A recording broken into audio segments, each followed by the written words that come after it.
Yeah, yeah. Yeah, yeah. Yeah, yeah, yeah, yeah, yeah, yeah, yeah, yeah, yeah.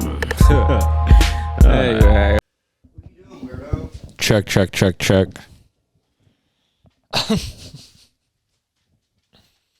Don't fuck up my chords, Bill. Check 1 2. Check 1 2. Blah blah. Look, my head doesn't even. I look so much bigger than you right there. Look at the size of my body compared to the size of your body. It's funny. I'm gonna become fucking anorexic after this episode. Oh my god! So I was in Detroit, and my friend who I hadn't seen in a long time. He's like a 45-year-old dude. Shout out Bruiser Wolf. He's like, come on. This is Bill Hicks, everybody. The first thing he says to me, I haven't seen him in over a year. The first thing he says to me is, "Damn, you got fat." That's like, a good friend. I know. I was like, you're the first person to say it to me, so thank you. Yeah. But also, you're an asshole. I'm not. Oh, Bill. This is my work, Bill. We can't. Bill, what's he doing? Is he ignoring you?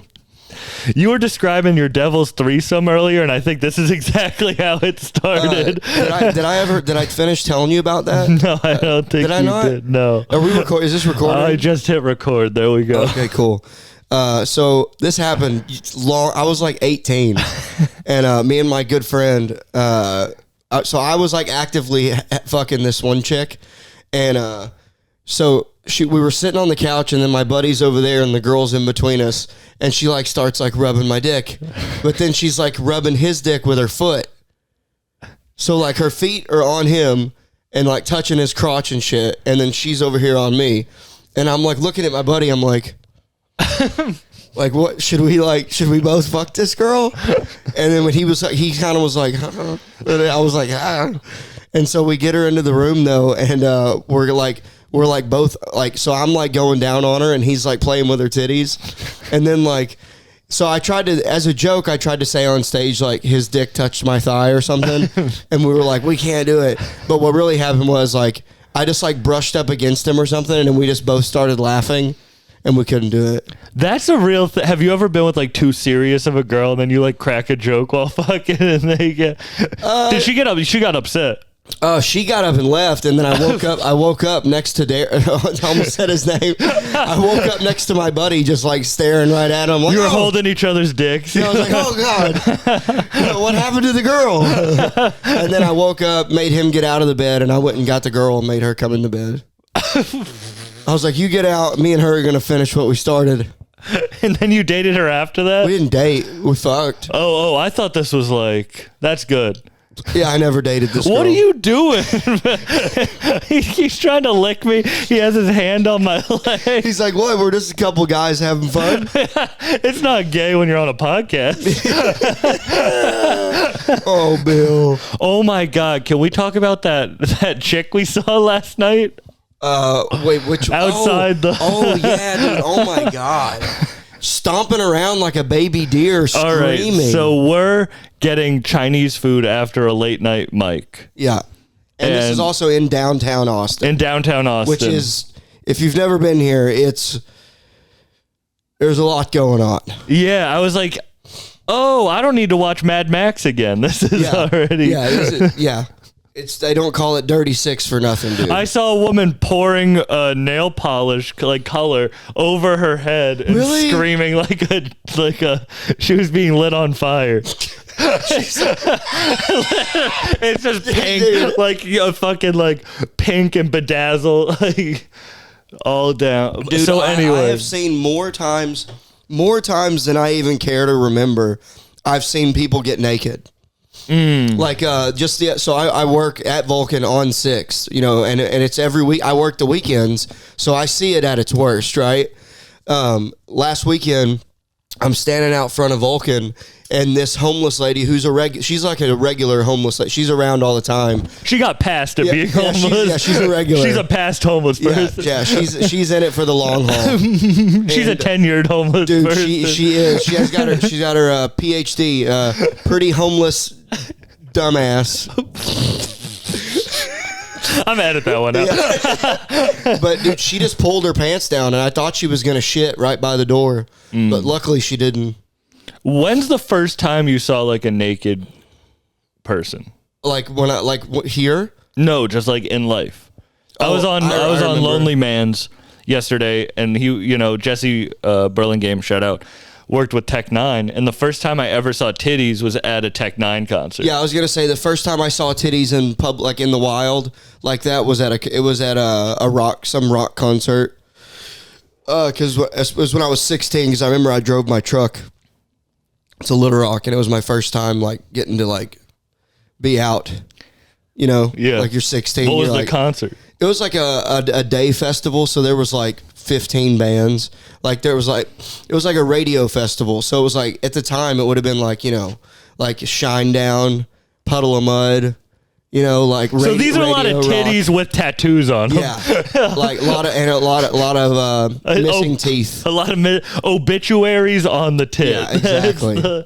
A cross on one tit and obituary on the other. A lot of tribal tattoos. Huh, Bill. But so anyways, that lady last night though. Oh yeah, was fucking freaking out, like just stomping around and slamming her phone on the poor. But she wasn't a homeless person. No, she was kind of hot. Yeah, she was like, oh, all right. Just imagine like a regular frat or like sorority chick she smokes crack for the first time. Dude. She was stomping and spinning, and she was like, Kyle, where is Kyle?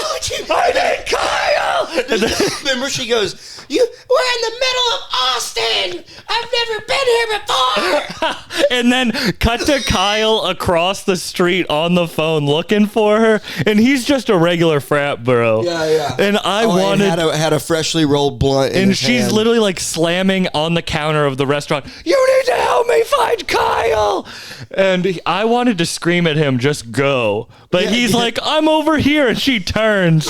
He walks across the street and she just hucks a water bottle at him. He caught it. And Mason and I just started cheering. Yeah. We're like, yeah. That was a good catch. And she just goes, stop laughing at me. Dude, you know what it reminded me of? It reminded me of like, so her energy and like in that moment the magnitude of what she thought was going on didn't match what was really going on, which is that he was just across the street. He was literally, and we're all just trying to order food peacefully, and then it's bad when that weird cracked out janitor comes out and he's like, lady, what did you smoke? This dude had just come from smoking a pipe in the back, and he's like, "What the fuck? She smoked something tonight." Not she's drunk. He literally, what you smoke? And then, oh my god! So she throws the water bottle at him, and then jumps on him and like starts hugging him, and we're like, he's totally gonna get his dick sucked later, or cut off. It's one or the other.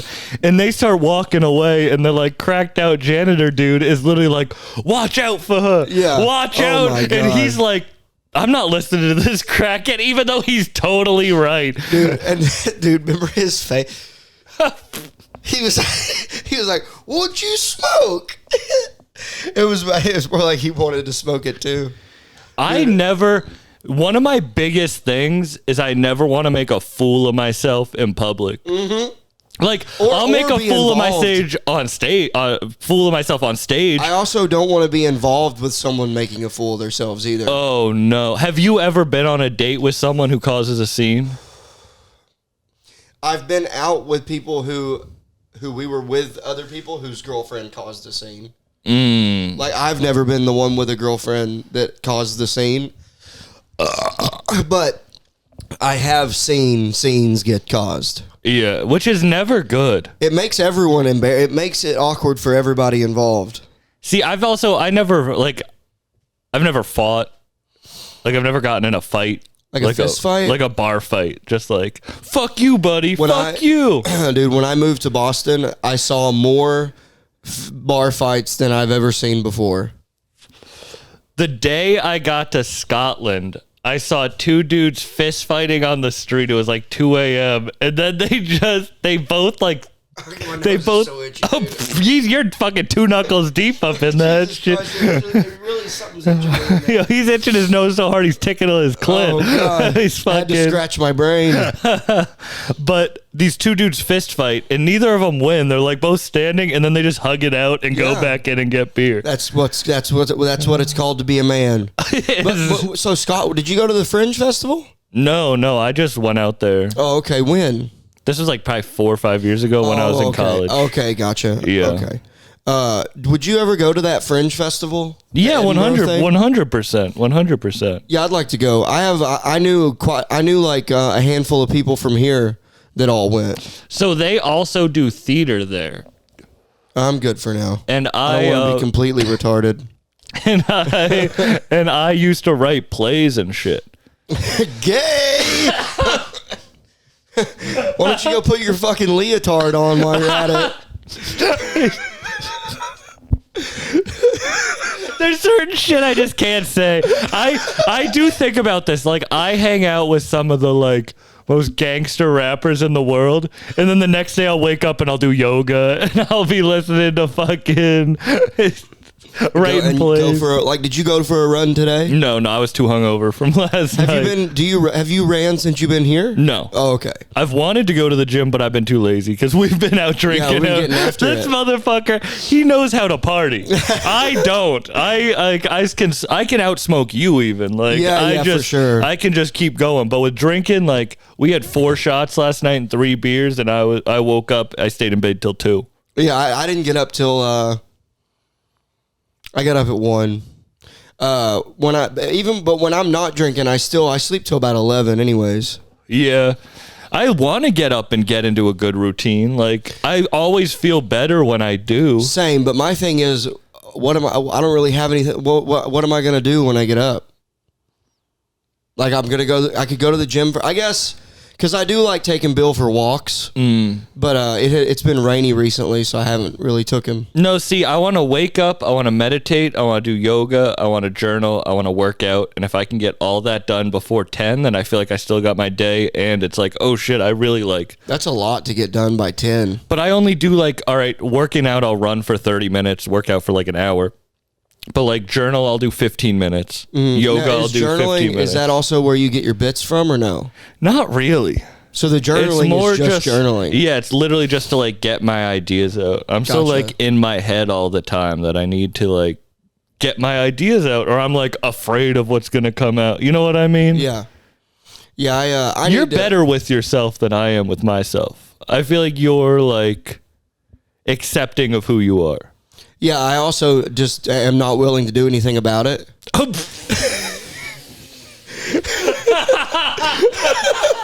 So clip it.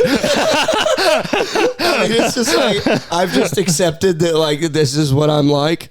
So like it or leave it. I probably should, but I'm like, I'm gonna be this type of person. Yeah. And which there is one thing. So I have been trying to write more, like as far as like jokes and stuff. But the thing is, when I try to sit down and write, it ends up just being ramblings. Like it's just a lot of like.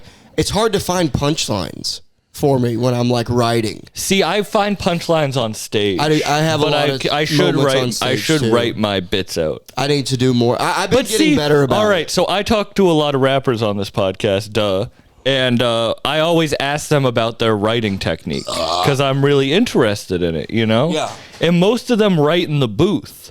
Like, they're not sitting at home during the day writing raps. Yeah. They go to the booth, they put on beats, and then they write to those beats. Right. And I think that is what comedians do. Like, of course, I try to make parallels between the two a lot because I love rap so much and I'm a comedian. But it's like, oh, the booth is our open mics. Right. Like, we just go to the open mics, we test it out, and the beat is the audience. Like, we're working over the beat of whatever that audience is that night. And then hopefully something does come from there that we can work on. Yeah, I definitely have gotten more out of going and saying it in the moment and getting shit in the joke in the moment. But that doesn't mean you shouldn't often. Like. Rappers are also in the booth fucking 8 hours a night. You know what I mean? So it's like, yeah, I definitely preferred, but also, now I remember, I was trying to remember what I was going to say. I'm sure you are too, but every day, all day, I'm thinking about something, trying to think of a joke or a story that I could tell or like a way to tell it. And I'm constantly, I'm in a very good habit of any thoughts I have that might be a premise, I immediately put it in my phone. See, I'm not. That's something I need to be good at. Dude, I'll do it. I'll drop everything to just put that. I'll get like down. real on the podcast with this shit, where it's like, all right, so everyone listening, I'm headlining Nick's Comedy Stop in Boston, April 28th and 29th. You can get your tickets. I just want to get that out of the way. But I have thank you very much. And January 19th, I'm headlining Detroit House of Comedy. You can get the tickets below. Yeah. But I have these big headlining shows coming up. And I've been spending so much time. Like when I started comedy, it was all comedy. I would hit 12 shows or 12. I would get on stage 12 times a week. Yeah. Now with the podcast, I can't do that. So it's like it's so hard to find the balance of like pushing this podcast as far as it can go and also getting enough stage time. Right. Well, dude, so here's the thing that I recently came to the conclusion of, like, so up until about September, I was hitting like 3 and 4 mics almost every night, except for when I worked. So like, I think at one point I was going up between like anywhere from like 8 to 12 times a week, open mics. And then in like September, I finally got booked on like 9 or 10 shows and finally just felt really good about my comedy and actually got so many shows and some of them that were low pressure enough that I could mix in a new joke. And so I actually worked out a couple of brand new jokes in front of a good audience. So that was a huge that was so much cooler than hitting 12 open mics. Yeah. So then I kind of got in more of a habit, whereas now I'm more selective with what mics I go to. It's like, is it really worth my time to go to this fucking open mic where there's like just 2 comics in the crowd and some drunk lady? Well, I think it's yes and no. Like I tell that to brand myself. New, but if you also don't have anything going on that night, it's not going to be detrimental to you. Right. Like I'm just saying, I felt better once I stopped getting mad at myself for not going up 3 times a night. No, I do feel that. But then on the other side of my brain, I'm like the 10,000 hours thing, where it's like, if I do that, it's just closer to the mastery. Because like when I started comedy, I would do all those shit. I bet. Like, all right, what's your worst experience on stage? This isn't high noon. You can't just burp into the mic. That wasn't even a burp. I don't know. Check out High Noon wherever you get podcasts. I don't know. Like worst bomb? Yeah, like anyone ever yell at you afterwards, or have you ever like? Not really. No one's gonna fuck with you. People want to fuck with me. I got something that happened since being here. So you know that Jew joke I have? It's like, it's on my Instagram. So that was even early on, the one that I posted. It's even different now. But when I was working that out, I was at this open mic at this place called Lucky Duck. It's the one that's tonight, actually. But it's outside, and it's like lunch table type seatings, picnic tables. And I was working that joke out, and there used to be a part at the end that I just completely got rid of just because it never really hit. But I got this guy tried to storm the stage. So he like tried to fight me. Really? While I was on stage with the microphone, and then like Chad and another buddy of mine like stood in front of him, and we're like, "No, you're like, back the fuck up," you know. And I went to give the mic back to the host, and the host goes, "You got 2 minutes left. Finish." So like I just started talking shit to the dude that was trying to fight me, and he tried again to rush the stage, and it caused a huge thing. Really? Yeah. And I like that the host is like, they all got kicked out. The host is like, if there's already a fire, we're gonna throw gasoline on it. And once I started talking shit, I kept going, and then once they tried to fight me even more, I was like, "Yep, that's probably good." That's hilarious. Yeah. Yeah. So that's probably the craziest thing I've had happen. I've had cops threaten me after a show. Cops? Yeah. Why? What was a cop even doing at the show? He was like off duty. Oh. And I did some joke about cops. Really? Yeah. What did he say? Was he like, "I'm a cop"? He was like, "You better not keep drinking, or someone might pull you over on the way home." What? Yeah. What the fuck? Isn't that? So did you go ahead? Did you quit? Did you stop and leave? I left pretty soon after that. Yeah, I would have too. Yeah, it was like one of those things where I was like, Dude, what a weird hey, you better quit drinking. Don't want to get pulled over. I should have been like, thank you, that's great advice. Was the joke was it it was pretty towards him or just cops? No, it was about how 80% of police are obese. Okay, so yeah, how else are they gonna outrun a young unarmed black teen other than a bullet? Oh, and he was like, I don't like that. He did not like that one. Damn, that's funny. And then you know what's? I didn't really think about this, but I guess, dude, we kind of did a lot of comedy in VFWs and shit in Boston. Oh yeah, I didn't really notice that was like a thing, bro. I realized that especially with the material I write, because of like I like to write what I know, so a lot of it is like rap jokes and I don't know, jokes that are pretty like you have to like a very specific style, right? So then I go to these shows, even in Austin, where I'm like, oh, like these jokes are too like. No one's going to understand them here, right, you know? Right. Or go to VFWs and you're like, oh, all these old people don't want to hear about, like... Yeah. And then also, people can... I remember we were doing that one of the first... I'm good. I can already feel it making me slow. That's what this podcast is. I can never go back and watch my... clips because I'll be like, I was too high on that one, and then I'll be like, all right, I'll just go to the next episode and cut a clip from that one. And I'll be like, I was too high on that one, and I'll be like, oh shit, I'll go to the next episode. But the show's called Bucked Up. I got a comment once where it was like on the DJ Lucas episode. Shout out DJ Lucas. I got a comment where it was like the host was too high for this interview, and I'm like, it's called Bucked Up. Yeah, it's like yours is called High Noon. Yeah. Fuck, I sound like I'm fucking getting sick, don't I? I don't think so. Okay, good. It all is just the southern accent to me. I feel like I sound like my fucking nose is stopped up. Now I'm all high and thinking about my voice. I might have to take the headphones off. I do get that sometimes where the headphones are too much when you are stoned. See, I can't party any other way than smoke, but no one's out smoking me. Yeah. Like you'll smoke those bats by yourself. I'll smoke them back to back to back. Yeah. Like I'll smoke an ounce in a night and it's fine. My thing is, it's like, I know if I keep smoking, I'm just not going to even be able to like, I'm not going to want to do anything either. Like I'm not going to want to go to a fucking open mic. Yeah. I don't give a fuck. I'll just deal with the consequences of being that high. I think I might have told you this. So I did the sober October, but just no drinking. Yeah. And then it still did like ketamine and smoking weed.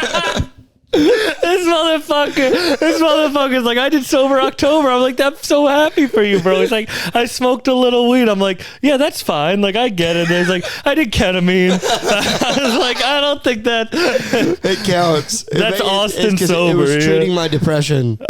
I was self-medicating. But so for that month, I had a few shows that month, and I did them obviously all just completely sober, and because I don't like to smoke and do shows, makes me nervous. So at the end of the month, or maybe in like beginning of November, I had a show at Vulcan, and I was in the green room, and this guy was smoking a blunt, and I thought, you know what? I'm sober right now. I feel great. I hadn't even had a drink that day because I planned on going up sober. It's sober October. Like, why would you have a drink that day? It was November. It was like the beginning of November. And I was like, you know what? I could smoke. I thought you were about to be like, what? I drank on the weekends during October. No. Weekend beers. I really white knuckled it and just smoked weed, and did ketamine, but no. I was and blow and fucking. I don't. Cocaine fucking sucks now. Like in today's world, there's no good cocaine left. Unless you know somebody. I've never done coke, and when I'm around it a lot, and whenever I'm around people who do coke, they offer it to me, and I go, "Oh no!"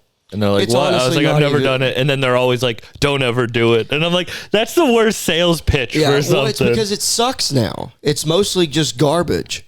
It makes you feel weird, and it could have fentanyl in it. Yeah, I've had some friends die. Rest in peace. I've had some friends die from that shit. Yeah, especially in Massachusetts. Yeah. But so anyways, I thought, well, I'll smoke a little bit. I'll be fine. and it was fine. I had a fine set. It was a good set and everything. But there was a couple. The crowd didn't notice, but I noticed. I got lost a couple times and was kind of like had a moment of panic where you forget what you're gonna say, but then it came back. See, like before I even smoked weed, one of my favorite, literally all I would listen to was Doug Benson on repeat. Oh yeah, he's and great. I didn't even like weed. I was like anti-weed, like gay. I told you, I don't think I've told the story on the podcast, and I probably shouldn't, but I won't give details. But I had one family member call the cops on another family member while I was in the room for weed and get them arrested. That's so shitty. Yeah. You ever wake up and have one of those days that you just wish there was someone there to talk to, or a way to just figure something out that you can't in your life? And unfortunately, life doesn't come with a user manual like that, but there are things to help you out, like BetterHelp. BetterHelp has therapists that are trained to help you figure out your challenging emotions and learn productive coping skills, which makes therapy the closest thing to a guided tour of the complex engine called you. BetterHelp has helped 3 million people with licensed therapists. It's convenient, secure, accessible anywhere, and 100% online. Everyone deserves to feel their best. BetterHelp makes it easier to get started. As the world's largest therapy service, they've matched millions of people with professionally licensed and vetted therapists available 100% online. All the benefits of in-person therapy, plus it's more convenient, more accessible, and more affordable.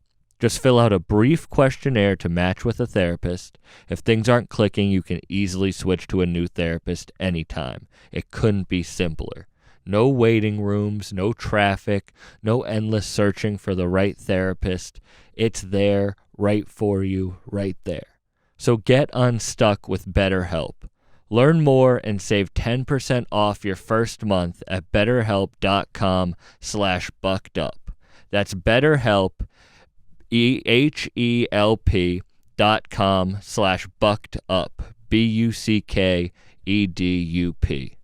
Make sure to get the help that you need with BetterHelp. Let's get back into it. Wait, so not you didn't call the cops? No. But someone in the family did. Yeah, on another family member. That's fucked and up. got them arrested. So I was like, that's so shitty. Yeah, and it's a worse story when I go into details, but I don't really feel like, you know what I mean? Like, I don't want to out people. You don't want to out your Aunt Linda. But so I always was like, weed gets your family arrested.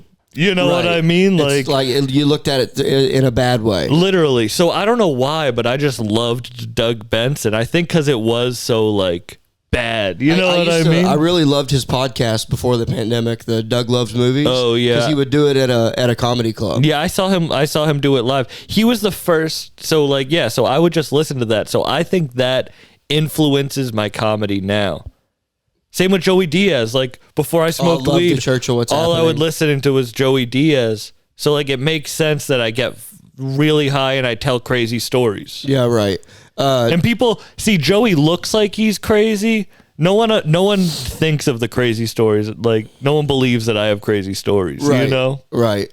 Yeah. Yeah. You still seem, because you seem like someone that wouldn't really do like too wild of stuff. But I've fucking... Yeah, we've gotten fucked up together. We've gotten fucked up, and I've also just been in some wild situations. Right, and have you ever been in any weird situations going into like the projects to do the podcast? Oh, all the time, bro. Yeah. Like, it's good that you're tall. Yeah, like I won't even... probably helps. I won't give details on... Yes, and I'm always wearing rap clothes, so as soon as they hear my voice, I'm not scary, but if I'm just standing there, people usually won't fuck with me. Yeah. I mean, you're a big guy. Yeah. So, I brought a podcast guest over to a friend's studio, and I didn't know that they had beef. Oh, okay. So, like... Wait, did the friend you brought know you were going to that guy's place? No, I just gave him an address. And was this in New York? Yeah. Okay. And I won't give any more details of that. When you're in New York, are you driving? Yeah. How's that? Good. I don't like this. I mean, it's expensive, but I can usually find parking. Yeah. And you just pay it. Yeah. Yeah. But I've gotten so many tickets that it's like annoying. Did those guys fight though when you got there? They almost pulled guns on each other. No shit. And then they both looked at me, and I think they just saw me be like, what the? Come on, guys. Literally. Guys, don't shoot each other. Literally. And then they made up, and they're guys, now. let's put the guns away. And they're now good now. Okay. But literally, like, that was a moment where I was like, oh shit, these dudes could have a shootout because of me. Like, damn. Oh, fuck. I've had some crazy experiences doing that shit. Yeah. But it's not even like that's what I go out to do. It's not like I even want. I just want to have a real conversation in a place that the person feels the most comfortable. Right. And most people feel comfortable in their homes. Yeah. Like, yeah, right. I don't need a studio because a lot of people feel uncomfortable in studios. Huh. That's why I like to pull. You see, I can fly with this anywhere. Right. And as long as I have an outlet, I can do the. Yeah, and you do it all yourself. You Literally, I don't pull up with yeah. anybody. Like, that's what people like. That's why these like bigger rappers will fuck with me. Because I'm not pulling up with a big crew Right. and setting up a bunch of lights. Yeah, right. It's I'm literally literally the this. webcam. Like the Right. West Side Gun interview Was on an iPhone. was on an iPhone with no microphones. Like, Right. people who just watch that are probably like, this guy doesn't know how to record a podcast. Yeah, right. He's just filming it. But with if his you phone. know, then like that's a moment in history right there. Yeah. Yeah, because he's only done like what you said, like 11 interviews. Yeah, like less than 15 interviews, and That's cool as fuck. Can I tell the story on this podcast? Yeah. Because I've never told the story Yeah, sure. on this one. Yeah, it's cool as shit. We were just the only time I've ever asked West Side Gun to do the interview, he's my favorite rapper of all time. He's the most, other than Joe Rogan, he's the most influential person to me in my entire life. So I had asked him why they let me do media on the tour. I got an artist pass on the Griselda tour, the last one. And the first day was in Chicago. And the only day I ever asked Westside to do the podcast was that day. And he said, I don't do interviews, but I see the work you're putting in. You're not there yet, but you're close. I'll do it when you're ready. So that was like 6 months ago.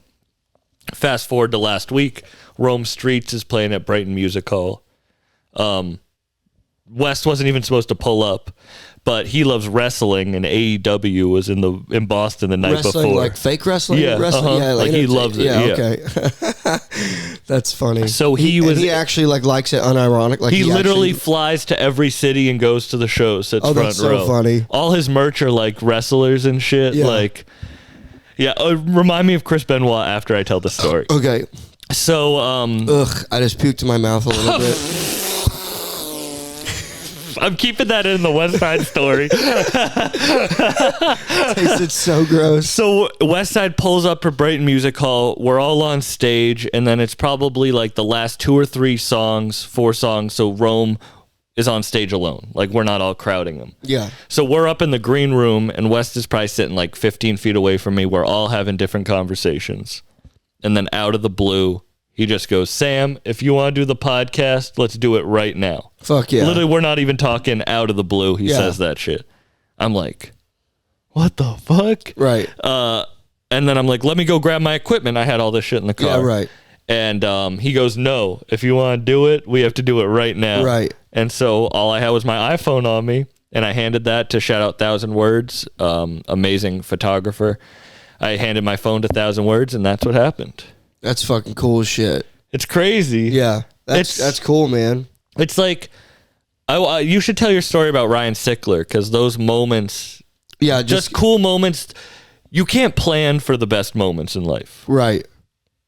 Yeah, and like also it was like, was it weird for you to not have the mics? It was, but when I watched it back, I'm really proud of that episode. I really am proud of it, and I think I did the best that anyone could have done in that situation. Yeah, absolutely. With no mics, with nothing, with 30 people in the room. Right. At first, you can hear people talking. Yeah, did people quiet down and let you do that? Yeah, so in the beginning, people were talking, but then they started listening to what we were really talking about. Mm-hmm. You know when you hear like a conversation, right, and you're like, oh shit, and then by the end, everyone was just watching. Oh, that's cool as shit. And then it ends, it's only a 20-minute episode, it ends with Rome Streets getting off stage and walking into the green room, just getting off his first show of his first headlining tour ever. Fuck yeah. And the camera cuts to him, and he just got off stage, and it's just like a cool moment of time. Yeah, that's awesome, man. And it all got filmed and worked out. You said you almost lost it, right? Well, bro, we went into the studio until 6 a.m. So the whole time I'm like, I can't listen to it. Right. Like, I don't know. I'm just hoping it's good, bro. Imagine if the audio's fucked up, if the video's fucked up. Like, dude, anything. I still have PTSD from at the end of every episode. Like, whenever we stop the recording, because I've done it where back in Boston, like when me and Andrew were first figuring out the podcast and everything, there was one time we did a full episode. We were doing just me and him. It was a really good one. We were first getting in our stride. We were both like stoked about the episode. We got done, and I didn't like rip it right away or whatever. I just sort of hit end on the recording and then turned off all the equipment. And then when I went back and saved it, I went back to listen, and it was gone. Like, the audio was there. Like, the thing, like, it showed it was recorded. Yeah. But there was no sound. That happened. I've lost 5 episodes, everybody listening. Lost 2. I've lost 5. I've lost Rick Hyde. I've lost Love Boat Luciano. I lost Knox Beats. I lost the B-Day Lounge. And I lost Justin Clancy. Do you know why you lost them? Like, was it something that you did? Because before, all I would use was OBS. I know this is a little, like, technically if people listening, but I'll tell it anyway. I use this program called OBS, and it syncs the audio and the video up together and records it, so I don't need to do that shit. Yeah. Before, I would just be like, that's good. But what would happen is the cord would get loose or, like, something, and it would just record the video, but it would disconnect to my soundboard that you guys can see right here. But now I'm an idiot. I bought a 130-hour micro USB for this thing. I just never hit record before. I never backed up the audio. I didn't think I needed to. So right now you're recording directly to the soundboard? Yes. So if I lose audio on this, I have the audio on here. Oh, okay. And I just never did that before. Link it up with the video. Yeah. That's cool. That's a nice soundboard. I don't know what I'm doing. Like, I'm just figuring this out. I always say this, dude. It's like amazing that I even have a podcast. And I was doing audio only for 70 something episodes, and then got linked up with Nick Corey. Yeah. Shout out Nick, fucking doing an awesome job. But and now it's great. Yeah. So talk about like restarting High Noon. So I didn't even really restart. I've been doing it this whole time. It's just been me doing it. I would have people over, and it would just be no video. So, and then I had someone on, and they were like, wait, you're not filming it? And I was like, no, but I mean, it's like, because it's like, when you're doing audio only, it's really more for the love of it. Like, it's just fun. It's just to learn how to talk. Exactly. And I think it's cool. I think it's good that I did 70 something episodes before we started taking it serious and filming, because now it's a legit podcast now. It looks good. Dude, he does 3 different camera angles.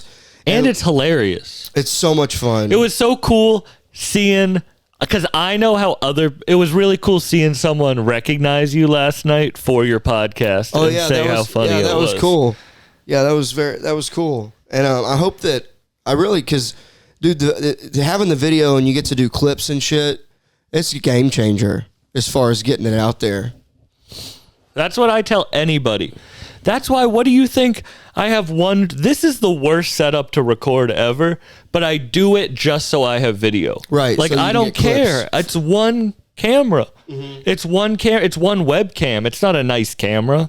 Like, I just do it so I could have video. Just do video it doesn't matter what it looks. Do you plan on, would you ever film it in a different way? So, what my grand scheme would be is to have a studio in New York, which everyone listening, live there, right? Yeah, I live on the road, so yeah, I have a place there. But I feel like you could rent, you could probably get a loft or a studio, and then have the studio just in their room that you live in. That's what I want to do, but I need to make more money for that right now. Right. So I want to have a studio without a day job. Yeah.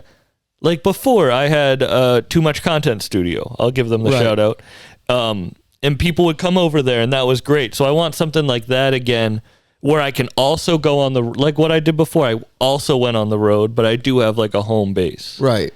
Because It's so funny. People will be like, I'll pull up to Massachusetts on you. Like, we can do the podcast at your place. I was like, cool, show up to my mom's apartment. Yeah. Like, have these big people show. You've done some episodes at your mom's table. Yeah, I've had some. Yeah, I remember my mom's the coolest and most supportive. The first time I ever did it, I was like, so I'm going to have a guest record over here tomorrow. And she's like, oh, that's cool. Like, we started talking. I was like, yeah, he just got out of prison like last week. Like, he's this dope ass rapper. Right. And she was just like, you could see her like open her eyes and then She's just be like, let me and then clean she's like, some stuff up around the but house. then she's like, no, that's not. She's always supportive. Yeah. And didn't you say when you were like a teenager, and maybe I think you might have said you first started listening to rap or something, and your grandma found a hoodie?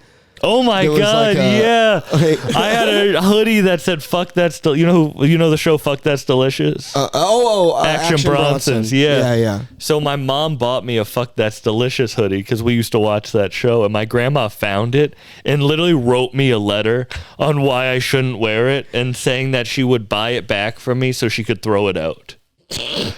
Did you let her buy it back? She printed the letter and then signed it by hand. Oh my God, dude! You know what's fun? I have a similar thing it's kind of funny. So when I was in jail, when I was like 20, and I got my like final, like when I got arrested and everything, I had to like fix my life or whatever. Yeah. I think we probably actually taled about that on the first episode. We were tripping by the end of it. I don't remember anything we talked about. But so I was in jail though, and my grandma wrote me a letter that was basically telling me what I was doing wrong in life. And it's like, oh, thanks for doing that while I was already in jail. Like, and making me feel more bad. Like, she's not even bailing you out. No, you're just like sending me a letter telling me how shitty I am. It's like, thanks. I'm really happy to have gotten that letter. That does show how different we view things in childhood. Is like, I'm like, my grandma wrote me a letter over a sweatshirt. You're like, my grandma wrote me when I went to jail. Yeah. For real. Yeah. And I just remember being like, why would you write that? This might be ignorant, but you grew up in Arkansas, right? Yeah. I feel like that's like my what I imagine Arkansas to be is probably not what it's like. Or it is exactly what you think. I grew up in a small town. There's a dry county.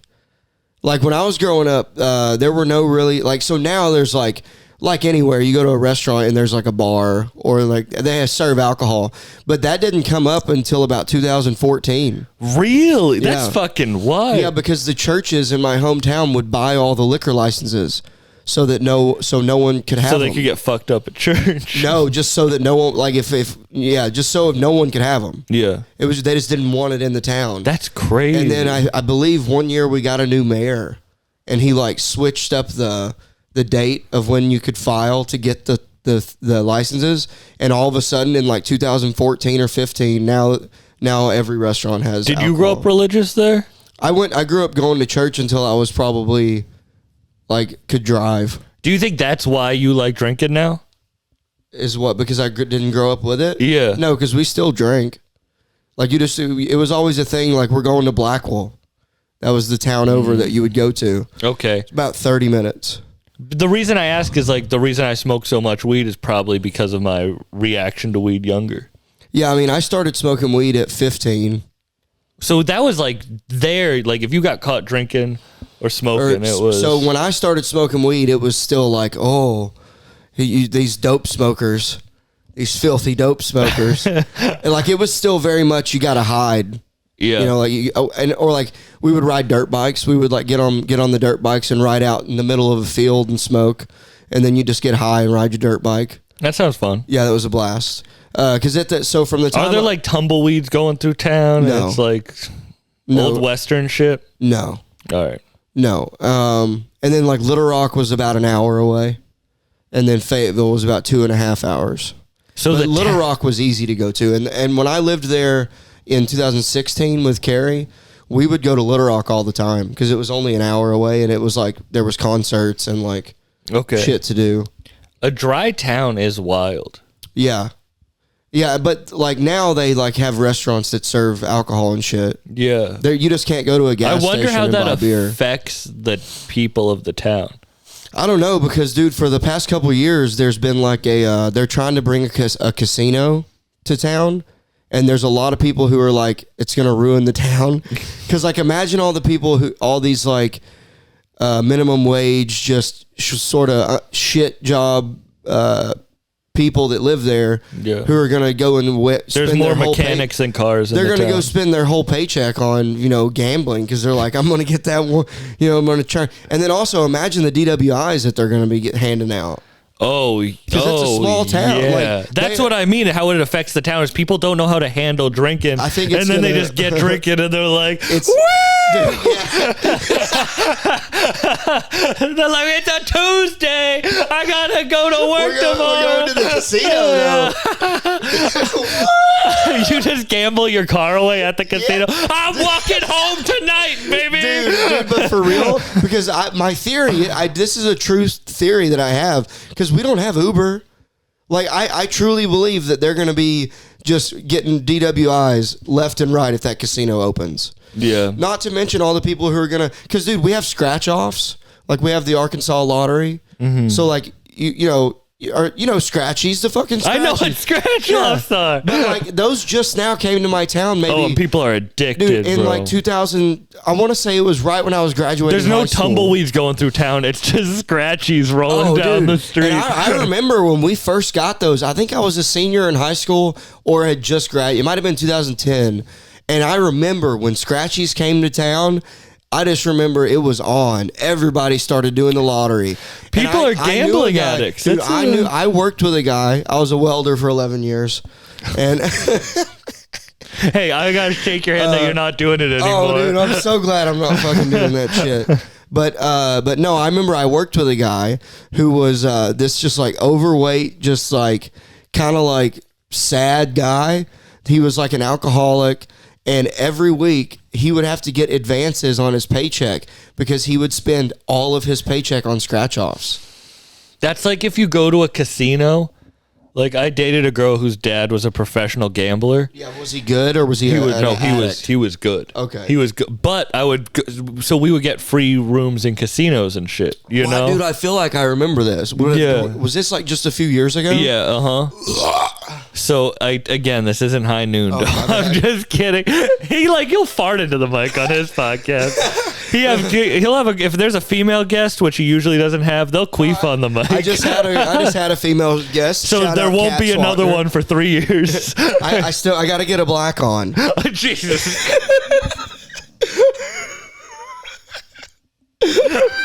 No comment. We're going to the casino. I would go to these casinos. I'm helping you out. We're going. I like rap. We would go to the casino and I'd see all these old people with the oxygen tanks. Oh yeah, and they're still smoking.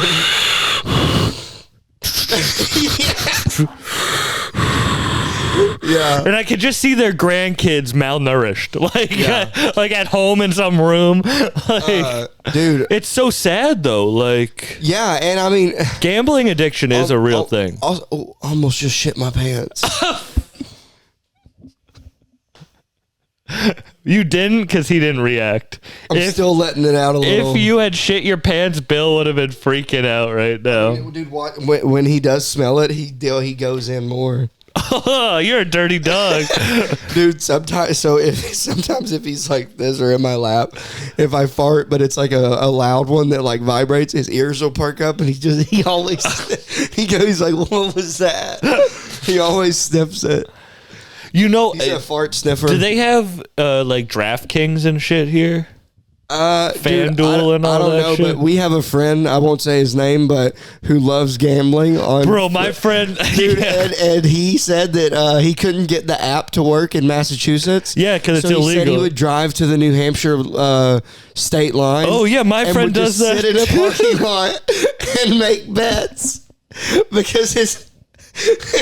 Hey, you're an addict. Dude, that's You're an addict. like it's very funny. It's hilarious. Like, I used to do that with Pokemon Go. Why, what? Remember Pokemon Go? Yeah, but I didn't never. I would like drive around to places to just sit there to catch Pokemon. Yeah, but dude, I just like the thought of someone that's like, I gotta go place this bet. So I'll be back in 2 hours. I'm gonna go to New Hampshire and sit in a parking lot and lose money. And just the thought of that to me is insane. I lost $100 on a slot machine once, and I literally almost caused the scene. Dude, literally, I had to leave because I was like, and it's $100. Who gives a f? I'll smoke $100 in a night. But I'm like, speaking of losing $100, the other night, Monday night when we did the podcast, and then you went to kill Tony, and I got home. And I don't know if I told you about this. Yes. This is funny. So first of all, I go to Vulcan, which I'm an employee there. I shouldn't have been in. I was way too drunk to be in there. Thank God I didn't get pulled out of the bucket while I was in there. I had no business being there, so I'm not upset about this. But a door guy, fellow comic door guy, came up and was like, hey. And by the way, I wasn't doing anything wrong. Like, I was just sitting alone at a table, just drunk. Jerking off, though. Yeah, I had my dick out. But no, he came over and was like, hey, bud, you're not being kicked out, but like, you're probably too fucked up to be here. And I go, you're right. I'm going to go home. So I get an Uber. I come home. Chad said that I stumbled in the door and that he goes, and by the way, I don't have any memory of any of this. And so I'm not even certain I got an Uber. I don't even know how I got back. And I walked in and Chad, for all intents and purposes, you got an Uber. Yeah, exactly. But I didn't drive. I didn't drive. And I walk in and Chad goes, what are you doing back so early, bud? And he said that I'm on my way to my room, undressing, taking my shirt off, and I just go, too drunk to be in public. And he said that I took my shirt off, my pants were around my ankles, and that I sat down on the bed and passed out backwards. And he said he walked in and just saw me with my pants down and my shirt was like half off. And he said I leaned up and was like, what? You don't want to see it? And then he said that I came in here and he said I was trying to order Domino's, and then I go, can you come help me? It's not taking my card. And he said that I was trying to put my credit card into the gift card spot on the website. And then to top it all off, dude, I'm so mad. I'm still mad. I ordered $112 worth of Domino's. And it wasn't even flavors that I would eat. Like, I still got 2 pizzas in there that I don't want. Dude, were you just adding things? I must have just been looking through it. Because, dude, I only wanted pepperoni. And I got these weird specialty ones that they have onions on them. Like, I would never in a million years have ordered that pizza. So you were just, like, scrolling, adding shit by accident. Must have. And $112 later, I got 5 pizzas and pasta in here. I only ate the pepperoni. I hate spending too much money on food that you don't want. I'm still mad about it. Yeah. I'm still mad about that. Like, fuck Terry Black's. Yeah. You went to Terry Black's, not impressed? Not impressed at all. Hey, shout out Styles. I think Styles is better. Styles is fire. If you're in Austin and you want barbecue, go to Styles, not Terry Black's. He's not wrong. Terry Black's, bro. I wanted a beef rib, so they're like, they're like, they're pretty expensive, and I'm like, all right, I'm not a bitch. Like, okay, I can afford a beef rib. Dude, wait. So it's almost like someone went, you don't look like you could afford it. Bro, my outfit, I got Versace glasses on. I got brand new Yeezys on. This t-shirt, there's only even spell Versace. There's fucking 200 of these t-shirts made. I'm fucking mad as hell. I don't like getting called out for that shit. Cause like, is that a bucked up shirt? No, it's a West Side Gun shirt. Since you're like wide and tall, do you have to get special size shirts? I wear a 3X shirt. And tall. And do you know what my pants size is? Wait, so you wear a 3X in a shirt? And a 46 waist. Holy shit. Bro, I'm a 46 waist. What's length for pants? 34. Okay, I would have thought that would have been longer. Maybe 36, but 46, you said? yeah. Wow. Isn't that crazy? I got a bro. Bi girls love me, I know, bro. you told me that. We're late enough in the podcast. Oh man, you've never had a girl eat your ass? I wouldn't ever wish that on anybody. Like, I wouldn't do that. I wouldn't even do that to someone I didn't like. You know what a mess it is? Dude, it's a nightmare down there. After you wade through the forest of hair and you get to the eye of the storm, the volcano that is my hemorrhoided ass. Dude, I told you, call them red rocks. I'm going to start calling my hemorrhoids red rocks. That's so nasty. Dude, I have 2 buttholes. His butthole has a clit. Dude, it has a flap. It has a flap where the other one deflated.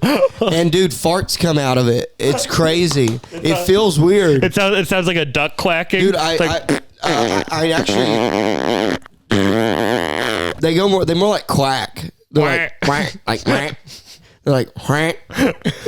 And they feel weird. They kind of like it's weird. You like it a little bit. It's kind of funny, yeah.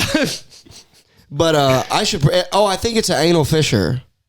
It's the real word for it. Anal fissure just made me laugh. Is that not, that's what they call it? Sounds like someone who could win an Academy Award. Anal fissure? And the Academy Award for Best Director goes to Anal Fisher. Yeah. Hello, Mr. Fisher. That's anal Fisher to you. It's pronounced Anel. It's Anel Fisher. Anel Fisher. She's my favorite actress. I had a girl blow me once, and then out of nowhere, she just pushes up my legs and starts eating my ass. And then we finish, and she goes, "You like getting your dye changed?" Oh, God, dude. Did you laugh? I did laugh because it is funny, but I did not like getting my dye changed. But yeah, dude, I would never ask a girl to do that to me. I didn't ask. I would have to have stopped. I'd be like, you don't trust me. I shave my asshole though. Why? For cleanliness. Doesn't it it's like prickly if you don't keep up with it? No. You're just not hairy enough. No, I got soft hair. Dude, I'm hairy as shit. Yeah, you pulled up your shirt earlier. You're fucking... Wait. Show the people. See? You're not near as hairy. That should be the episode picture. It's got like a mane in the middle. Yeah, and you got dreadlocks. It's from sweating. Oh, you went to the gym. Yeah. Well, that's good stuff. This is fun as hell. I'm really happy we did this. Yeah, me too, bud. I'm glad to be on. This is the first comedian I've had on the podcast in a minute, and I thank you because I missed this. Absolutely. And I missed you, man. Yeah, same. It's weird. I miss Boston. I miss all you guys. It's weird. I love when someone visits from Boston. It's my favorite thing. It's weird. We used to hang out all the time. I would just come over here. It's weird, having such a good friend like that, and then of course you had to move away for real reasons, right? But then it's oh damn, I never I miss those times, you know, dude. So many fun nights just hanging out in the backyard, literally smoking just doing copious amounts of weed and doing mushrooms. Oh man, right before we started, I was gonna say we should have eaten a mushroom capsule. No, I want to enjoy tonight. Oh, that's right. You're going to go see Rogan? Yeah. I bet you Stavros is still here. I hope so. I might pop in just for the openers and just check it out. Yeah. But yeah, Rogan. I'm seeing Rogan and Friends tonight. I went last week and saw, it was either last week or the week before, whenever they recorded the new Protect Our Parks. But I got to see Mark Norman went up, Ari Shaffir, and then Shane Gillis. Who do you consider your comedy most like? Oof. I mean, it's kind of sounds weird when you pick it because you're obviously I'm nowhere near as good as the ones that I would like to think. 100%. And I'm not trying to say I am by any means. I still have years and years to go. But I'd rather say it as the ones who I look up to or who I would like to be most like or influenced me, I would say. Definitely, I'd like to be a dirtier Nate Bargatze meets Theo Vaughn. Okay. See, I would use the ones that inspire me, but the comedians that inspire me, I don't know if I'm much like. True. Like, yeah, I I love Norm Macdonald, but I'm nothing like him. Yeah, like Bert is one of my favorite comedians. Yeah, I love like Bert too. He's but been I wouldn't know if me on he's podcasts lately. I don't really listen to but like I didn't grow up listening to Bert Kreischer, you know what I mean? But I feel like my style is a lot like Bert Kreischer's. Gotcha. Yeah, I definitely am a huge Bert fan. Love the storytelling. But I just really like, dude, Nate Bargatze is just, I mean, dude, when I first saw his special, The Tennessee Kid, when it came out, I didn't know who he was. It was like, I had just started doing stand-up, I think. It was like 2018. And I remember I was watching that back in Boston, and like 30 minutes in, I was like, is he clean? Like, he was so good that it didn't even dawn on me that he was being clean. Yeah. Like, he's that good. Yeah. That he murders as a clean, like, he's not necessarily a Christian comic, but like, he does have a Christian following, you know? Yeah, I like, think he is Catholic, right? No, he's like, he would be like like Methodist or Baptist or whatever. Southern, you know. I don't know. The Southern White Church, you know?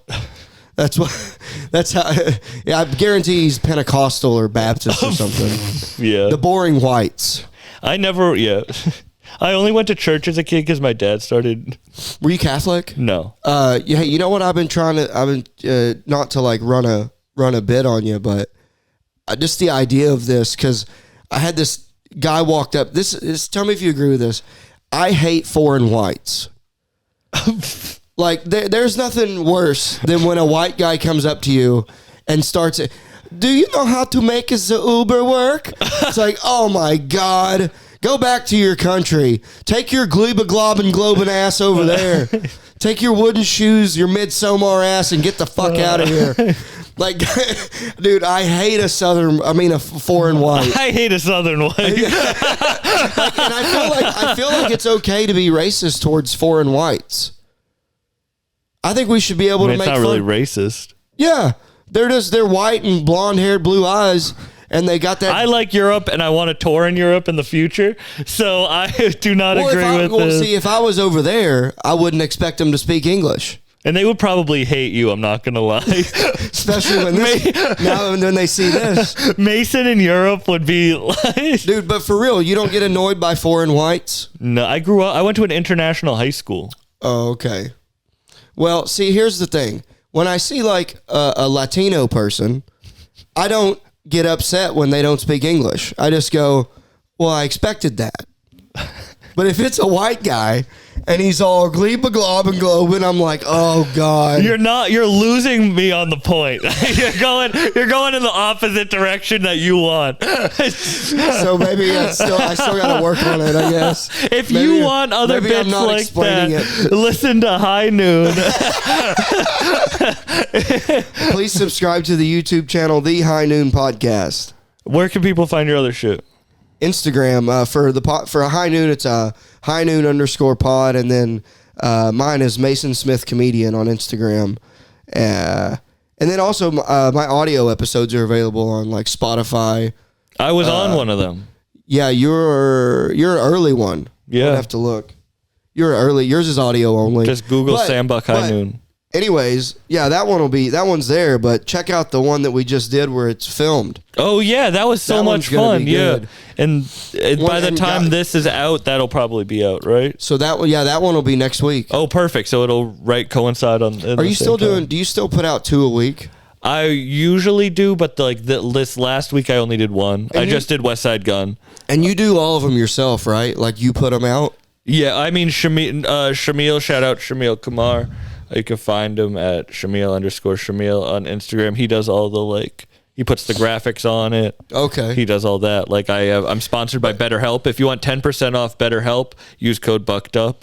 Fuck yeah. He'll put the ad on it and everything. How many I'll ask you that off air. I was gonna ask you ins and outs of that, but that's not good content. Oh yeah, no, I'm not gonna talk about contracts. But no, everyone find Mason's shit hilarious. One of my favorite people. I'm so happy he's back on. You can see me headline Detroit House of Comedy January 19th, Nick's Comedy Stop April 28th and 29th.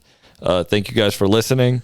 Yeah, follow me on Instagram, see what's going on. Thanks for having me on, dude. This was really fun. I'm glad we did it while you were here. Me too. Got to do High Noon and Bucked Up. Literally, this is the only I've done like 5 other podcasts, but this is the only Bucked Up podcast I've done in Austin. Hell yeah. Yeah, I'm excited to be the one. Peace out, everyone. Say bye, Bill. Bye, Bill. Yeah, yeah. Yeah, yeah. Yeah, yeah, yeah, yeah, yeah, yeah, yeah, yeah, yeah, yeah. Hey,